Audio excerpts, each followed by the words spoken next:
All right, I want to start off with Ben Kesslin, who wrote an article, or rather, I don't know if this is his article or not, but the New York Post, he posted this New York Post article. Woman gets addicted to cheese because of stress caused by running a Zionist student organization at NYU, then goes to a $6,000 a week rehab for her cheese addiction, but recently had a brief relapse during the current anti-Israel protests on campus. I don't understand why someone chose to write an article like this. Now, why do I not understand why someone chose to write an article like this? Because like being addicted to cheese is sounds insane. It's like, okay, I guess I'm addicted to cheese too. Like, how the fuck do you get addicted to cheese? It's the Gouda, the bad, the ugly. New York City law student addicted to cheese went to nearly $6,000 per week rehab. Shut the fuck up. I know this woman. I love that. That's awesome. A Manhattan law school student was so hooked on cheese, she had to go to rehab to end her insatiable appetite for dairy, she told the Post. Adela Kojab said her Camembert cravings began during her junior year at NYU in spring 2018, when she binged almost daily on the cheapest bricks of white cheddar and Parmesan she could find. Okay, to be fair, white cheddar and Parmesan, excellent choices. Parmesan, I think, is actually not respected as a solid cheese, like on its own. Everybody always, first of all, one, thinks that Parmesan is actually the Pecorino Romano that you literally see that is sprinkled on pizza and stuff. That's not Parmesan. Parmesan in and of itself is a phenomenal cheese, in my opinion, that does not get the appreciation it deserves. Like it literally is in a weird predicament because like everybody thinks things that are not Parmesan are Parmesan and therefore consider Parmesan in and of itself to be like a super popular cheese. That's not Parmesan. And also, real Parmesan is kind of, it's not as dry as you think it is, and it's very bitter, and I love that shit. Do I fuck with some Havarti? I fuck with every type of cheese. I'm gonna be honest with you. I love cheese. Anyway, I do. I'm a big fan of cheese in general. I'm just shocked that like this person was also an even bigger fan of cheese, I guess. Why is she posted up with fucking bricks of cheese, man? Like, what is she doing? Did she take these photos for the New York Post? Like, what happened here? I just don't get why she's fucking posted up with the cheese. I stopped by either Morgan Williams or by Whole Foods, and I would just buy cheese, and I would literally just eat a block of cheese in my hand. Said Kojab 27, often while sitting on the floor of her midtown apartment alone in the dark. It was the only thing that would make me feel somewhat whole. The feta fiend says she devoured an estimated 5 points. First of all, at no point is the type of cheese that she's referencing even remotely close to feta. You just said the feta fiend because this is a typical New York Post fashion. Okay? You just wanted to do alliteration. This is disrespectful. The type of cheese that she's involved with is very much outside of the field of interest of feta, which I do like. The Greek feta that they sell in America is shitty. It's bland. It doesn't have enough fat. It's a very different type of cheese. The white cheese in Turkey, beyaz peynir in Turkey, is the real feta. Significantly better than Greek feta. I will stand on that business every day of the week. But also, very different world of cheese in comparison to the type of cheese that she's going for. She's going for Parmesan. She's going for Parmigiano Reggiano. Okay, that's a different type of cheese. It's a whole ass different. This is so funny. What is this? Adela Kojab had been a proud Jew and a Zionist her entire life. In 2019, when she was a student at NYU. Wait, is she suing because of the cheese situation? There ain't no fucking way. Okay, well, look at this. Her pitiful attempts at a salad, she said, amounted to eating Parmesan with Caesar with lettuce on the side. I kept telling myself it's actually cheaper to just buy some blocks of cheese. Bro, it wasn't enough that she posted up with cheeses. She also posted a photo of herself next to the cheeses. Like, what the fuck is happening? Anyway, Dr. Neil Bernard, author of The Cheese Trap and adjunct professor of medicine at the George Washington University School of Medicine, explained that people like Kojab become addicted to cheese due to the high concentration of fat and salt in the food, along with a protein known as casein that can get people mildly hooked. Cheese contains opiate chemicals that attach to the very same brain receptors of fentanyl or any other narcotics attaches to, he said. Adding that due to the high concentration of casein in cheese, some people refer to cheese as dairy crack. Kojab said her addiction stemmed from the stress. She was the president of a Zionist student group called Realize Israel, at odds with other student activists and professors calling on the university to sever ties with Israel. Kojab's weight shot up a peak 172 pounds during her cheese addiction. Oh my God. Why are they doing this to her? Kojab's addiction caused her to stop menstruating and put her at risk of diabetes.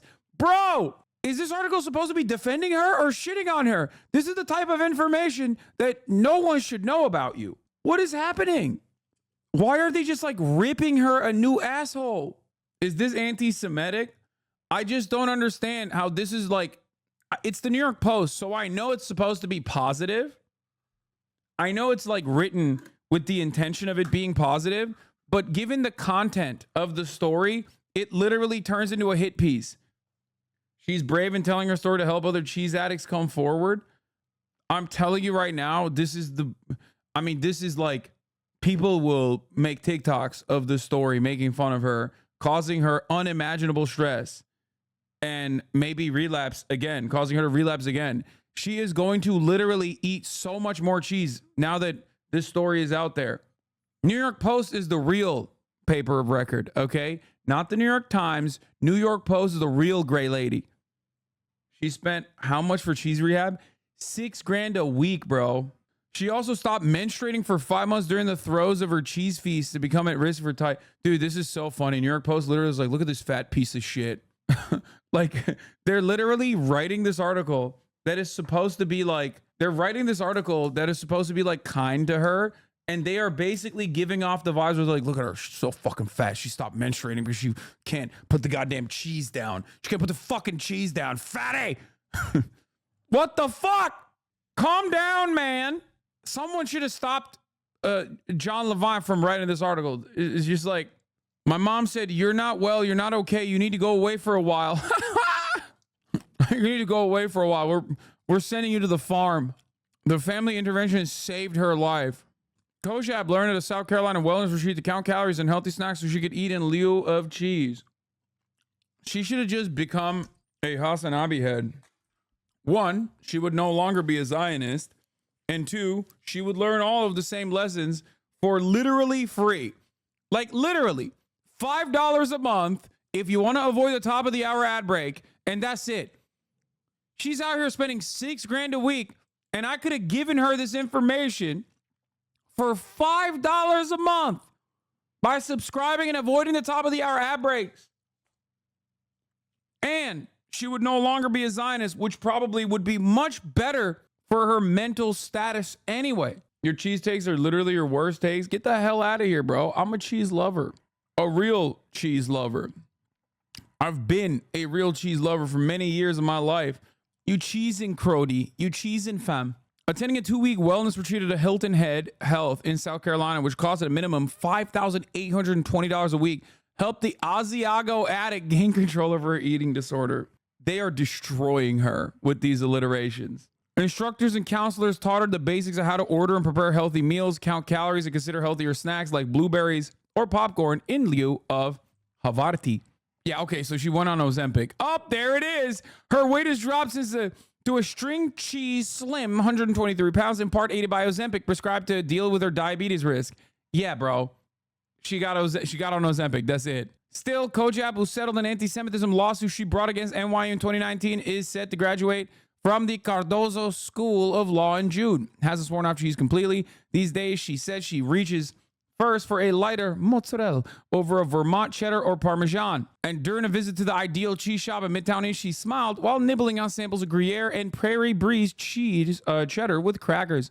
I dabble, but not in the way I used before, she said, adding to the recent waves of anti-Israel in campus at Columbia and other universities prompted brief relapses. When I'm really stressed, I'll have a block of cheese, but it doesn't happen that often. Couple things I want to mention here. This is another one of those like deeply out of pocket stories where I think like the story is supposed to invoke a sympathetic reaction out of the readers of the article to be like, oh, this poor, beautiful defender of Israel and like how much harm has come to her. And when you are like, I guess, majorly invested in the defense of Israel, you get this like manic way of existing in the world. So maybe you'll look at this story and feel sympathetic to her plight. But like 99% of people who are maybe in the margins are going to look at this and go, this is the funniest story I've ever heard. This is precisely what I already thought about like people who unconditionally defend Israel, that they're like out of touch, elitist assholes who think that like the death and destruction of the Palestinian population is nothing in comparison to them like being incredibly fragile and having their fucking feelings hurt and like maybe relapsing to a cheese addiction, especially when they already have $6,000 a week that they can spend on a fucking Hilton Head rehab situation.